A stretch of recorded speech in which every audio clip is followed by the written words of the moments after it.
De retour dans l'Africa Newsroom, nos éditorialistes Gracien Roukinikiza, Malika Cher et Daouda Attal sont toujours avec nous. Et tout de suite, c'est le dossier du jour. Non, j'ai pas...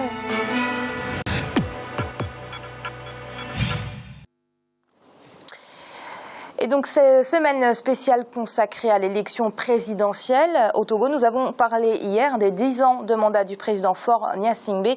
Place aujourd'hui à un dossier consacré à l'opposition, puisque nous vous le rappelons, depuis quelques années, l'opposition avait promis de s'accorder sur une candidature unique de l'opposition à quelques jours du premier tour de l'élection. Ce n'est toujours pas le cas.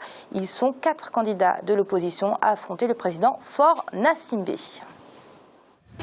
Ensemble, ils ont manifesté pendant plusieurs mois pour exiger des réformes politiques, mais c'est en rang dispersé que les partis d'opposition se présentent à la présidentielle du 25 avril 2015 au Togo. 4 candidats d'opposition seront face au président sortant Faure Gnassingbé. Il s'agit de Jean-Pierre Fabre de l'Alliance nationale pour le changement, Tchabouré Emegogé de l'Alliance des démocrates pour un développement intégral, Bieri Tama du Nouvel engagement togolais et Tchassona Traoré du mouvement citoyen pour la démocratie et le développement. Tous réclament une alternance au pouvoir, mais avec des programmes de société les unes aussi différentes des autres.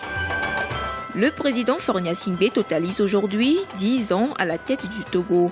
Il a succédé à son père, l'ancien président Gnassingbé Eyadema, qui est resté au pouvoir pendant 38 ans avant son décès le 5 février 2005. Même à cette époque, l'opposition politique n'a pas cessé de réclamer l'alternance au pouvoir. Comment se définit l'opposition aujourd'hui au Togo? Quelles sont ses revendications? Que sont devenues les alliances et fusions politiques mises en place depuis 10 ans? Au lendemain des élections présidentielles de 2005, plusieurs partis politiques togolais se sont réunis et ont réclamé des réformes politiques. Des coalitions de partis et de mouvements politiques se sont créées.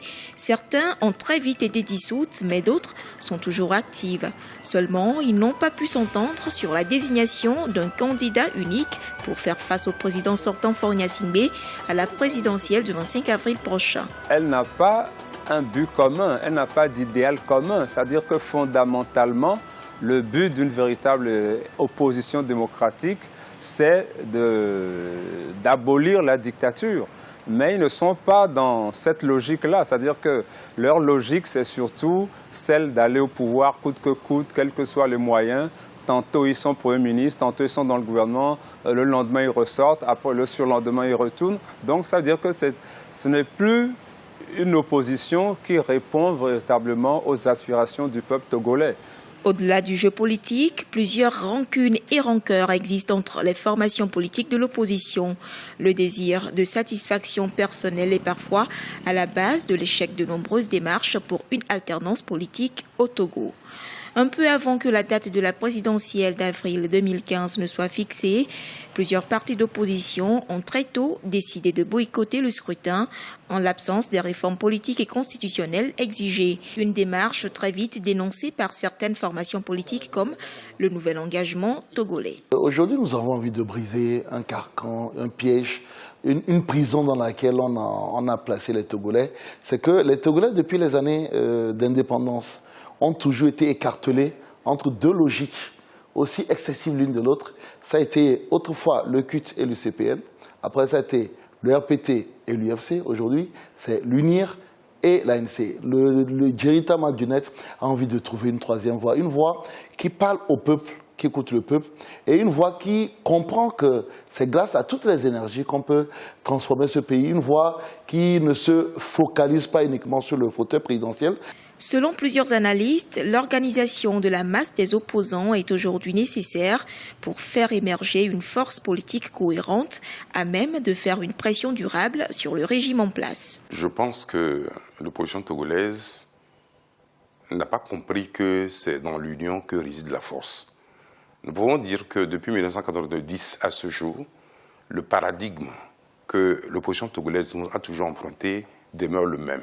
Même si les acteurs ont varié, il y a en tout cas un certain nombre d'acteurs qui sont des héritiers de ce qui imposait de leur volonté. Et je pense qu'aujourd'hui, si l'opposition est divisée, c'est lié au fait que certains pensent que sans le concours des autres, ils peuvent arriver à réaliser l'alternance en 2015. Cela fait bientôt 25 ans que la question d'une candidature unique aux élections au sein de l'opposition est évoquée, mais elle est restée jusqu'ici un vœu pieux. J'ai cru en l'union de l'opposition. D'abord pour avoir, sur des études de mon parti, identifié que l'alternance dont tout le monde parle ne sera effective que grâce à l'union de l'opposition. Mais les problèmes qui font qu'aujourd'hui l'opposition togolaise stagne, les problèmes d'ego, les problèmes de prééminence, les problèmes messianiques, où certaines personnes se considèrent comme ayant le feu sacré, c'est ces problèmes en réalité qui aujourd'hui empêchent toute dynamique au niveau de l'opposition. La limitation du mandat présidentiel, l'organisation d'un scrutin uninominal majoritaire à 2 tours, ce sont entre autres les revendications que plusieurs partis politiques d'opposition ont portées depuis plus de 10 ans. Ces revendications sont toujours d'actualité. Il faut savoir raison garder. Le gouvernement s'est engagé à faire les réformes. Si le gouvernement avait fait des réformes, c'est-à-dire limiter le mandat et également offrir la possibilité de monter un scrutin uninominal majoritaire à 2 tours, cette division de l'opposition de toute façon ne serait pas aussi étalée. C'est-à-dire que tous ceux qui ambitionnent d'aller du moins aux élections peuvent y aller au premier tour. Mais au deuxième tour, les leaders de l'opposition avec leur formation politique se mettent derrière leurs collègues du monde qui aura du moins franchi du moins sur le premier tour. S'il faut gagner du moins ces élections, en tout cas pendant du moins ce quinquennat, donc il sera du moins obligé de faire ces réformes. De Sylvanus Olympio à Jerry Tama, en passant par Jean-Pierre Fabre, les leaders de l'opposition se sont succédés dans le temps. Ils ont tous réclamé de nombreuses réformes pour faire du Togo un pays véritablement démocratique où les droits de l'homme sont respectés. Aujourd'hui, ce combat continue. Les acteurs sont pour la plupart restés les mêmes. À leur côté, de nouveaux jeunes qui se sont intégrés avec un courant un peu plus moderne de la revendication politique. En dépit de cela, les réformes ne sont toujours pas opérées. En 2014, les réformes constitutionnelles contenues dans l'accord politique global ont été introduites au Parlement. Et sans grande surprise, elles ont été rejetées par les députés du parti au pouvoir à 63 voix contre, 27 pour et 1 abstention. Si aujourd'hui ces réformes ne sont toujours pas opérées, la grande responsabilité revient au parti au pouvoir selon certains experts. Quant à l'opposition, elle doit aujourd'hui lutter pour des intérêts communs et éviter la division, comme c'est bien souvent le cas depuis bientôt un demi-siècle. Daouda, on peut être déçu à quelques jours du premier tour de l'élection que l'opposition n'ait pas réussi à s'accorder sur une candidature unique? Oui, tout à fait. De toute façon, c'est décevant, effectivement, et c'est pas une très bonne chose pour la démocratie dans ce pays, je pense, parce que ça aurait été vraiment, les forces auraient été un petit peu plus équilibrées, d'autant plus que, alors sans prendre parti, mais quand même, quand on a une élection à un seul tour, bon, l'idéal, c'est quand même qu'il y ait un candidat au pouvoir, certes, et une opposition qui est unie, pour démultiplier les chances, au moins, de faire face à Faure Gnassingbé, qui est quand même assez bien implanté dans son pays. Donc, ce sera très difficile pour le challenger Jean-Pierre Fabre de le battre. Mais en tous les cas, il a quand même quelques partis qui le soutiennent lui-même. Après, au niveau des autres, les chances sont moindres, que ce soit le leader politique qu'on a entendu dans le reportage, Jerry Tama, Aimé Gogué, Tiassona Traoré, ont des chances plus faibles que Faure. Donc il aurait été plus raisonnable peut-être d'essayer d'avoir une certaine unité. Mais on l'a vu dans les mois passés, l'opposition togolaise a essayé de s'unir, mais face aux guerres individuelles, aux intérêts de chacun, ils n'ont pas pu mettre en place une coalition. Mais dans tous les cas, l'important, et la chose qui est surtout importante, c'est que les élections se déroulent de façon transparente. Si le président sortant gagne haut la main les élections, c'est sa chance, c'est sa performance. Si l'opposition gagne, que la démocratie puisse s'exprimer, que le peuple togolais, son vote puisse être respecté, à mon avis, c'est ça le plus important. Malik, pourquoi autant de querelles au sein de l'opposition togolaise? Ça fait des années qu'ils n'arrivent toujours pas à s'accorder pour un seul candidat. Je pense que c'est une question de personne, c'est de la politique politicienne. Daouda évoquait justement la multiplication des candidatures. Vous avez des personnalités qui ne veulent pas lâcher le morceau, entre guillemets, et qui souhaitent se présenter aux dépens justement de la population, parce que vous savez qu'on est dans une élection à un tour, et la moindre des choses, face à cette contrainte démocratique qui n'est pas vraiment démocratique justement, c'est de s'unir, c'est d'essayer de faire quelque chose, de contrebalancer le pouvoir. Donc vous avez quand même Jean-Pierre Fabre qui n'a jamais fait partie du gouvernement du président Faure Gnassingbé et qui a toujours été dans cette politique d'opposition qu'il faudrait plutôt soutenir. Il a eu quand même 33% lors de la précédente élection présidentielle. Je pense qu'on peut miser sur lui. Je pense que c'est quelqu'un qui peut quand même faire changer les choses. Ensuite, bon, vous avez d'autres personnalités qui ont commis une faute politique. C'est à mon sens une faute politique, c'est d'intégrer le gouvernement de Faure Gnassingbé. Je pense à Gilles Chris Olympio, qui a intégré le gouvernement, qui est reparti, qui en est sorti. Mais même si vous avez un désaccord avec le gouvernement, aux yeux de la population, c'est difficile de penser que vous êtes quand même un véritable opposant. Parce que dès que vous goûtez un peu au pouvoir, la population ne s'y trompe pas. Peut-être que ce n'est pas une raison valable. Je ne dis pas que c'est une raison valable de critiquer son action d'être rentré au gouvernement. Mais en Afrique, c'est comme ça. Dès que le pouvoir essaie d'intégrer des éléments de l'opposition, ça les fragilise automatiquement. Sachant qu'on est en présence d'un pouvoir fort, je pense que c'est difficile pour une opposition de s'organiser après que chacun ait pu participer à une organisation gouvernementale, d'autant plus celle-ci de Faure Gnassingbé. Oui, Gratien, en Togo, on a vraiment l'impression que plus les années passent et plus l'opposition perd de la crédibilité. Oui, c'est normal par rapport à la population. Quand on voit comment ils sont divisés juste pour se présenter aux élections, parce qu'il y a cette idée-là de se dire qu'on ne peut pas continuer d'exister politiquement si on se présente aux élections, si on ne se présente pas aux élections présidentielles. Donc, du coup, on se présente, on a peu de voix, et donc, du coup, même la population, c'est lui qui a voté pour vous, va dire finalement, le politicien ne représente pas beaucoup de choses. C'est aussi un problème de manque d'idéologie, de manque de programme politique. Si on a un programme bien défini, même la population peut entendre, les autres opposants peuvent adhérer au programme qui a été défini.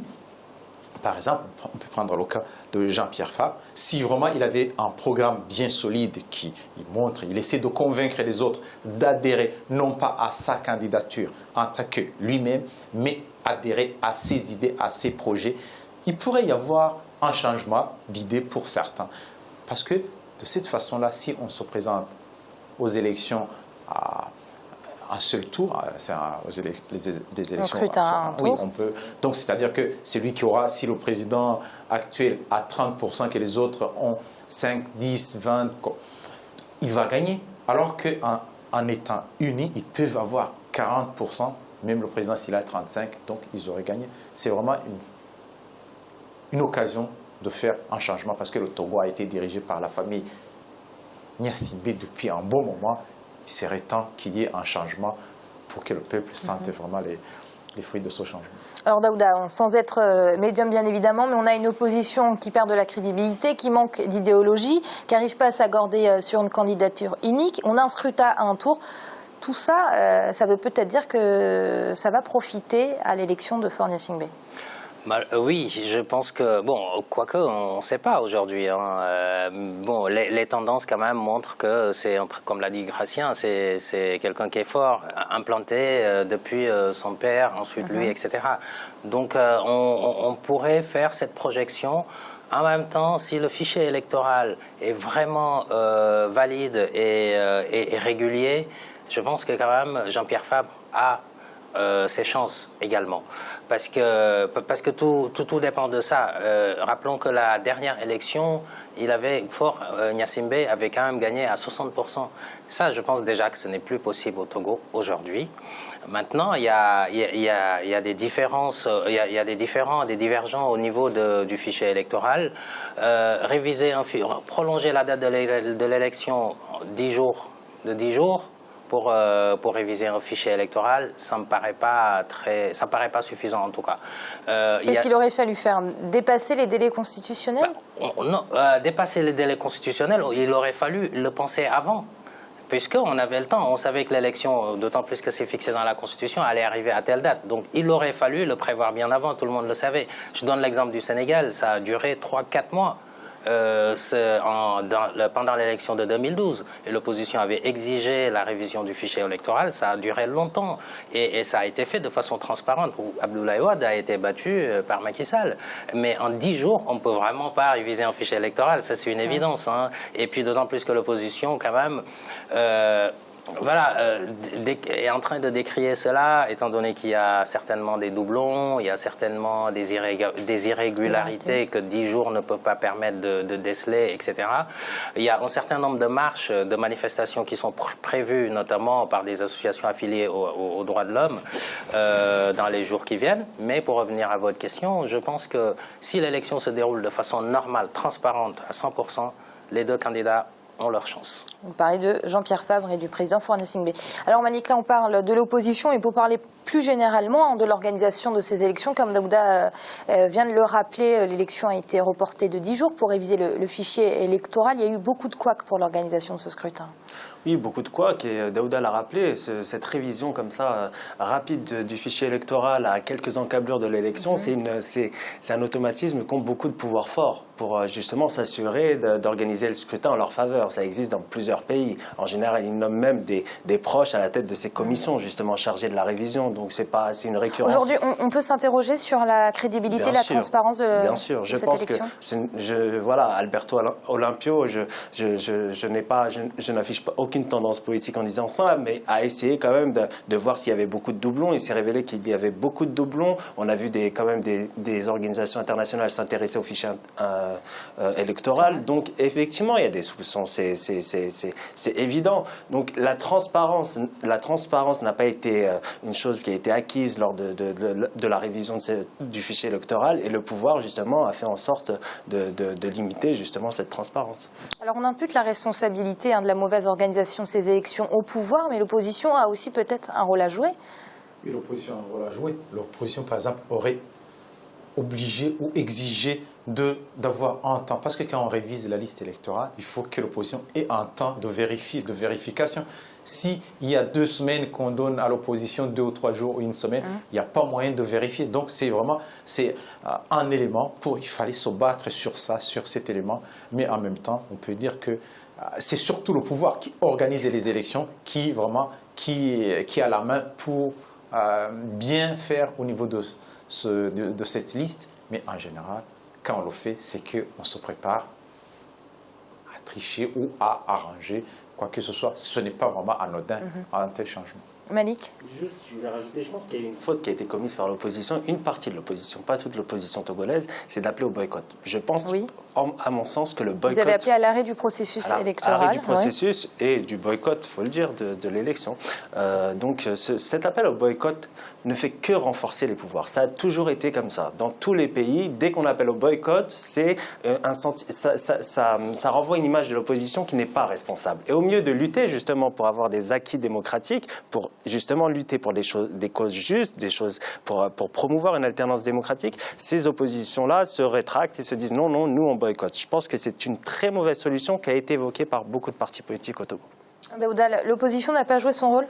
Moi, je suis pas tout à fait d'accord avec Malik sur ce point, parce qu'à un moment donné, quand on ne sait plus quoi faire... Et qu'on n'a plus de marge de manœuvre, qu'on a l'impression que tout est bloqué, le boycott pour parce que quand on s'engage dans le processus, qui s'engage prend des responsabilités et prend part et assume complètement les résultats de l'opération. Donc, quelque part, ils ont bien raison, quelque part, d'évoquer cette piste, en tout cas. Parce que... Alors, attendez, Gratien, rapidement, et après Malik. En tout cas, si on boycotte les élections, le président, il est élu pour 5 ans ou 4 ans. L'opposition a le président pendant 4 ans ou 5 ans. Donc, il y a... L'opposition reste dans l'opposition. Non, le boycott n'est pas... Messieurs, je suis désolée, c'est passionnant, mais je vais devoir mettre fin au débat puisque c'est l'heure de marquer une nouvelle pause, mais on se retrouve très vite pour la suite de l'Africaine News. On va tout de suite.